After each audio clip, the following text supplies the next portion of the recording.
Hi, today I would like to tell you more about the idea behind value investing. It's a philosophy, so you should read a lot.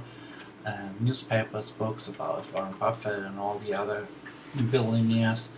And if you invest in companies, look out for great management.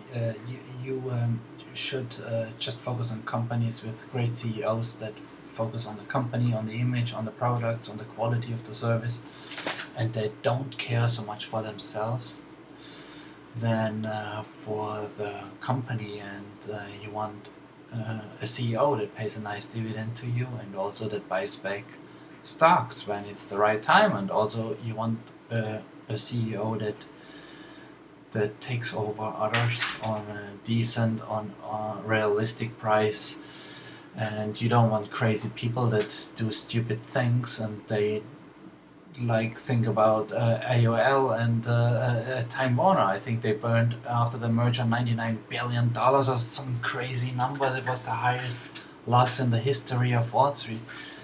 You want realistic people, decent people with not crazy without crazy ideas.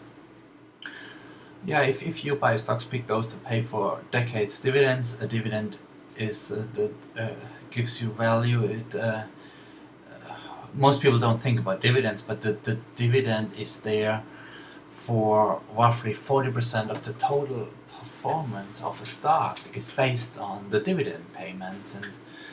And also very important is if you buy stocks, don't pick those best performers. People love to pick those. They always pick the best, the top notch stocks, the top notch funds, but that's stupid.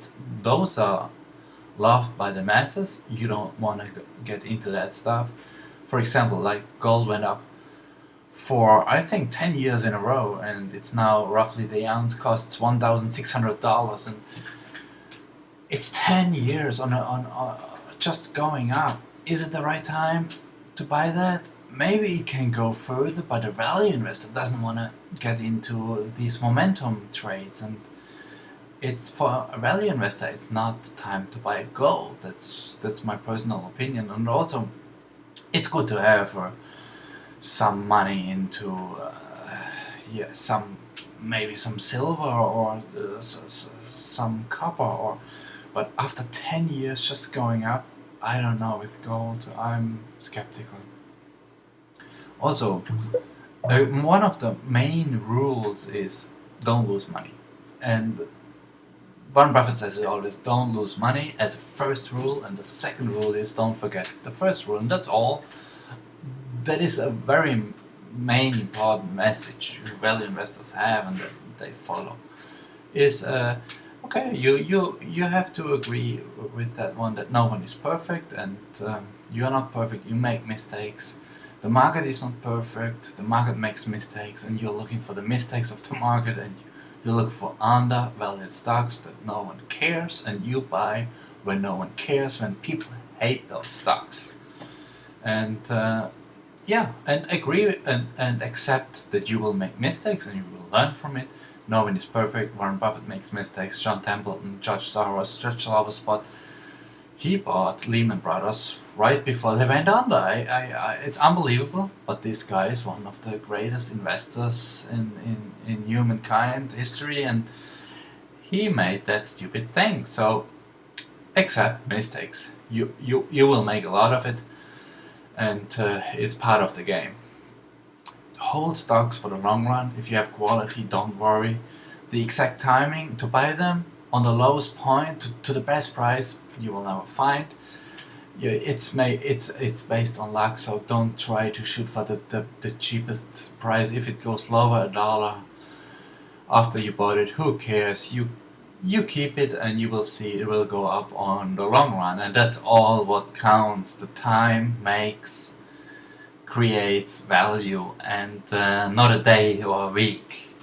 Who cares about that one? The little guys care about a dollar, and they get worried and they sell it with a loss, and it's all stupid. It's a stupid game to be in and out and all that stuff. Just buy and hold it for the long run, and that's the only way to make money. There's not one successful investor, one billionaire, that trade stocks for days or weeks and every day in and out. It's like a stupid game. It's the game. It's a game for the masses. And yeah, so another very important thing is don't be don't create anxieties when when the market goes down. Just be calm and buy those things that people hate. Like right now, financial stocks people don't like, but they have great balance sheets. They have very strong balance sheets. They cleaned up the mess after the bubble burst on the real estate market. They have strong equity positions. The large banks are larger than ever. They're powerful. That they took over for penny on the dollar competitors. They're unbelievable large now. The top 10 banks in the US. I think there's a great opportunity. Just think about on the long run if the real estate market is getting better and how they will do. In the past, they have been great dividend payers, banks, and they will be in the future. Right now, I think there is great opportunity. Always those people that swim against the current will perform well on the long run because they do the opposite what the masses are doing, and that is the tool to be successful. You should also watch mainly out for high quality companies that perform well, that their services and products are liked, and that are those companies no one looks for. And there's the risk the lowest if the stock is down, but they perform well and they have great products and services, and like, I don't know, Colgate, Palmolive, Procter and Gamble, those well-known names are paying nice dividends, and the masses don't really care about them. They like crazy stocks, crazy names. They like growth stocks that double, and they follow their dreams, and they think to double and triple their money. And it's a stupid game because they take so much risk. And also the masses like penny stocks. They think like companies that are like close to die, and like they buy and trade in and out those $1 or 50-cent stocks. And it's, you want quality. Go for quality. The rest is just the loser's game. Today in, tomorrow out. It's not your game. Value investors keep, buy and hold.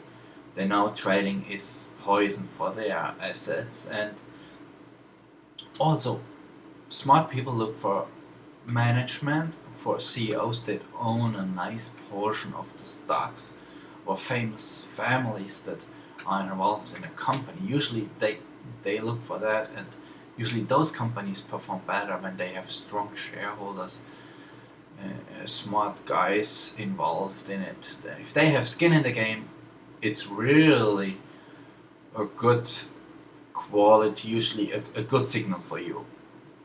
Also, there are some people out there, like especially those traders that tell you value investing is bullshit. It's from yesterday, it doesn't work anymore. It will work the next 1,000 years and even longer, because that's the basis of investing. You want to buy great stuff that is cheap. Same in the supermarket when you go there. Also, don't get worried too much about the economy overall, if the unemployment is high or getting higher, or if the deficit spending and the budget of the US and healthcare costs. And don't get worried about the elections. It's just look at your company, and that's all that counts. If America is going in a recession, who cares? Large companies, corporations, they will export their stuff to South America, to Asia, to Africa, to Europe. And recessions come. I mean, recessions happen anyway every 4 or 5 years.